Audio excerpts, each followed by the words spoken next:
মধ্যপ্রাচ্যের উত্তাল পরিস্থিতিকে কেন্দ্র করে সমান তালে যুদ্ধের প্রস্তুতি নিচ্ছে দুই প্রতিদ্বন্দ্বী ইরান ও ইসরায়েল। সম্প্রতি মার্কিন গোয়েন্দা প্রতিবেদনে উঠে আসে দুই দেশের যুদ্ধ প্রস্তুতির সবশেষ নিয়ে বিভিন্ন তথ্য। এছাড়াও গত এক মাস ধরেই পশ্চিমা সংবাদ মাধ্যমগুলোতে উঠে আসছে ইরান ইসরায়েল সংঘাত নিয়ে ভয়াবহ সব পূর্বাভাস। এর মাধ্যমে সহিংসতা এড়াতে ক্রমেই কূটনীতির পথ থেকে দূরে সরে যাচ্ছে তেল আবিব ও তেহরান।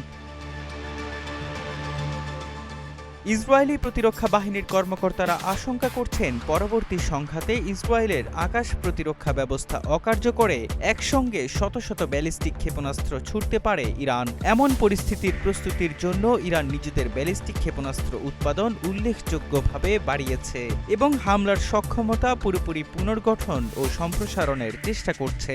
একই সঙ্গে ইসরায়েলও তার যুদ্ধ সক্ষমতা আগের তুলনায় বহুগুণ বাড়িয়ে তুলছে।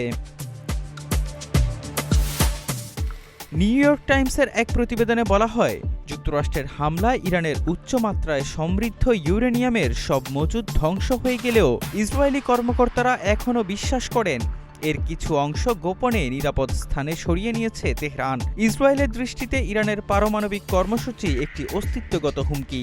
এর ফলে সামরিক হামলার বিকল্পটি আর কল্পনা নয়, বরং প্রায় অনিবার্য।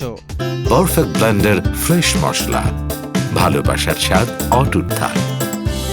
ইন্টারন্যাশনাল ক্রাইসিস গ্রুপের ইরান প্রকল্পের পরিচালক আলী ভাইস জানান, ইরানের ক্ষেপণাস্ত্র কারখানাগুলো ২৪ ঘণ্টা চালু রয়েছে এবং নতুন কোনো সংঘাত হলে ইসরায়েলি প্রতিরক্ষা ব্যবস্থা ভেঙে দিতে একসঙ্গে ২,০০০ ক্ষেপণাস্ত্র ছোড়ার পরিকল্পনা রয়েছে।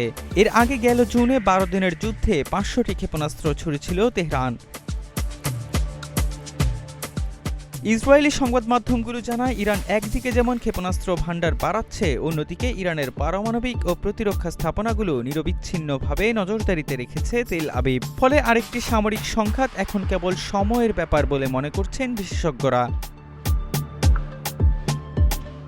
ইরানি কূটনীতিকদের ধারণা, ইসরায়েল হামলা চালালে যুক্তরাষ্ট্রকে যে কোনোভাবে সংঘাতে টেনে আনার চেষ্টা করবে। ফলে ইসরায়েলের কৌশলগত দৃঢ়তার সঙ্গে এগিয়ে যাওয়ার সঙ্গে সঙ্গে ওয়াশিংটন ইচ্ছা করুক বা না করুক এই সংঘাতে জড়িয়ে পড়ার ঝুঁকিতে রয়েছে।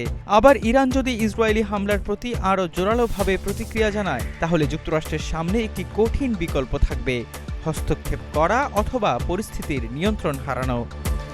ইহসান আব্দুল্লাহ, নাগরিক প্রতিদিন।